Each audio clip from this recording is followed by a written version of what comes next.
दिव्यांग बांधवांकरिता आणि दिव्यांग भगिनींकरिता एक खूप मोठी आनंदाची बातमी समोर निघून आलेली आहे दिव्यांग बांधवांनो आणि भगिनींनो. तर मित्र या व्हिडिओच्या माध्यमातून आपण पाहणार आहोत ती बातमी कोणती आहे, काय आहे आणि या दिव्यांग बांधवांना आणि दिव्यांग भगिनींना या योजनेचा काय फायदा आहे आणि कसं अनुदान त्यांना मिळणार आहे मित्रांनो आणि तो नवीन बदल काय आहे. तर मित्र बघा, दिव्यांग व्यक्तींकरिता सामाजिक सुरक्षेअंतर्गत विवाह प्रोत्साहन योजना चालवली जाते आणि या योजनेमध्ये आज रोजी म्हणजे 11 जून रोज गुरुवारला 11 जून रोज 2026 ला एक शासन निर्णय निर्गमित करण्यात आलेला आहे, ज्यामध्ये बदल करण्यात आलेला आहे या योजनेमधला, जो सर्व दिव्यांग बांधवांकरिता आणि भगिनींकरिता खूप चांगला आहे मित्रांनो. ज्यामध्ये स्पष्ट लिहिलेलं आहे की संदर्भातील दिनांक 18/12/2025 रोजीच्या शासन निर्णयान्वये दिव्यांग अव्यंग विवाह प्रोत्साहन योजनेच्या अनुदानात वाढ करण्याचा व दिव्यांग विवाह घटक नव्याने समाविष्ट करण्याचा निर्णय घेण्यात आलेला आहे मित्रांनो. या योजनेच्या लाभार्थ्यांच्या सोयीचे होण्यासाठी आणि कार्यपद्धती सुलभ करण्यासाठी सदर शासनाने निर्णयामध्ये सुधारणा करण्याची बाब शासनाच्या विचाराधीन या अगोदरच होती मित्रांनो. ज्यामध्ये या शासनामध्ये शुद्धीपत्रक करण्यात आलेलं आहे. तर ते काय आहे ते पुढील प्रमाणे आहे. दिव्यांग व्यक्तींसाठी सामाजिक सुरक्षेअंतर्गत विवाह प्रोत्साहन योजनेमध्ये पुढील प्रमाणे सुधारणा करण्यात येत आहे, ज्यामध्ये अनुदानाच्या रकमेपैकी 25% रक्कम संबंधित दाम्पत्याने 3 वर्षाकरिता राष्ट्रीयकृत बँकेत मुदत ठेवीमध्ये ठेवावी, जी या अगोदर 50% होती मित्रांनो.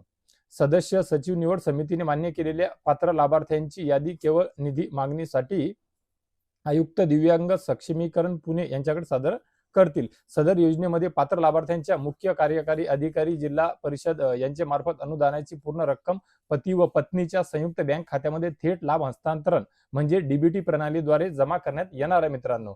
जिल्हा कार्यालयाकडून निधीची मागणी घेऊन आयुक्त दिव्यांग सक्षमीकरण हे मागणीच्या प्रमाणात जिल्हा कार्यालयासाठी निधी वर्ग करतील. जानेवारीच्या पहिल्या आठवड्यात मुख्य कार्यकारी अधिकारी जिल्हा परिषद यांनी मागील वर्षाची माहिती सोबतच्या परिशिष्ट कराप्रमाणे आयुक्त दिव्यांग सक्षमीकरण महाराष्ट्र राज्य पुणे यांच्याकडे पाठवावी. सर्व जिल्ह्यांची संकलित केलेली जिल्हानिहाय एकत्रित माहिती आयुक्त दिव्यांग सक्षमीकरण पुणे यांनी शासनास सादर करावी. तर मित्र हे बघा, यामध्ये हा जो जी आर आहे या जी आरचा खऱ्या अर्थानं असा आहे की या अगोदर म्हणजे बदल मुख्य काय आहे ते स्पष्ट सांगत आहे. या अगोदर जी 50% रक्कम होती ती आता 25% रक्कम आहे आणि ती आता डीबीटी प्रणालीद्वारे थेट या दिव्यांग बांधवांच्या आणि भगिनींच्या खात्यामध्ये जमा करण्यात येणार आहे 3 वर्षाकरिता. हा सर्वात मोठा बदल आहे. डीबीटी झालेला आहे 50%च्या ऐवजी आता 25% सुद्धा करण्यात आलेलं आहे आणि बाकीचं जे अनुदान आहे 2.5 लाख रुपये दिव्यांग आणि अव्यंग यांच्याकरिता 1.5 लाख रुपये आहे मित्रांनो. तर या दोन गोष्टी या दिव्यांग बांधवांकरिता खूप महत्वाच्या होत्या, खूप मोठ्या होत्या, जेणेकरून यामध्ये या अगोदरच बदल करण्याकरिताचा विचार करण्यात आलेला होता, परंतु याकरिताचा शासन निर्णय निघालेला नव्हता, शासन निर्णय निर्गमित करण्यात आलेला नव्हता दिव्यांग बांधवांनो. तर दिव्यांग बांधवांनो, आता हा जो शासन निर्णय निर्गमित करण्यात आलेला आहे, यामुळे ह्या ज्या दोन गोष्टी आहेत या दोन गोष्टीचा आणि हे जे खातं असणार आहे हे संयुक्त खातं असणार आहे आणि याकरिता तुम्हाला तुमचं लग्नाचं प्रमाणपत्र लागणार आहे, दोघांचं UDID कार्ड लागणार आहे आणि बाकीचे नॉर्मल जे कागदपत्र असतात मित्रांनो, ज्यामध्ये आधार कार्डची झेरॉक्स, राशन कार्डची झेरॉक्स आणि बँकेचं जे अकाउंट आहे ते तर तुम्हाला संयुक्त लागणार आहे मित्रांनो. तर मित्र हा एक तुमच्या दिव्यांग व्यक्तींसाठी सामाजिक सुरक्षेअंतर्गत विवाह प्रोत्साहन योजनेमधला जो मुख्य मोठा बदल होता तो या व्हिडिओच्या माध्यमातून आपण सांगण्याचा प्रयत्न केलेला मित्रांनो. परंतु तरी सुद्धा या व्यतिरिक्त दिव्यांग बांधव आणि दिव्यांग भगिनींना तुमच्या या योजनेसंदर्भात किंवा इतर कोणत्याही योजनेसंदर्भात तुमचे कुठलेही काही प्रश्न असतील तर नक्की 100% या व्हिडिओच्या खाली कमेंट बॉक्समध्ये विचारा आणि मी नेहमीप्रमाणे तुमच्या प्रश्नांची उत्तर देत आहे आणि इथून पुढे देत राहील मित्रांनो. तर मित्र या व्हिडिओच्या माध्यमातून तुमच्या दिव्यांग विवाह प्रोत्साहन योजनेसंदर्भात एवढीच अपडेट. या व्यतिरिक्त तुमचं जे अनुदान आहे त्या अनुदानासंदर्भात लवकरच अपडेट मिळणार आहे मित्रांनो. काम सुरू आहे, त्यावर सुद्धा माहिती संकलन करणे माझं जमा करण्याचं काम करत आहे मी.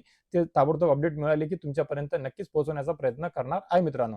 तर मित्र, महाराष्ट्र राज्यातील आपल्या दिव्यांग बांधवांना भगिनींना हा बदल, हा शासन निर्णय, ही अपडेट माहिती कळावी याकरिता हा व्हिडिओ नक्कीच त्यांच्यापर्यंत शेअर करा, जेणेकरून त्यांना सुद्धा या विवाह प्रोत्साहन योजनेमधील जो बदल आहे या बदलासंदर्भातली माहिती त्यांना मिळेल आणि ते लाभ घेऊ शकतील मित्रांनो. आणि तुम्ही हा व्हिडिओ त्यांच्यापर्यंत शेअर केल्याच्या नंतर नक्कीच त्यांना सुद्धा आधार मिळेल, धीर मिळेल, मदत होईल आणि तुम्ही हा व्हिडिओ त्यांच्यापर्यंत शेअर केल्यामुळे नक्कीच ते तुमचे आभार मानतील मित्रांनो. तर मित्र, या व्हिडिओच्या माध्यमातून तुर्तास एवढेच.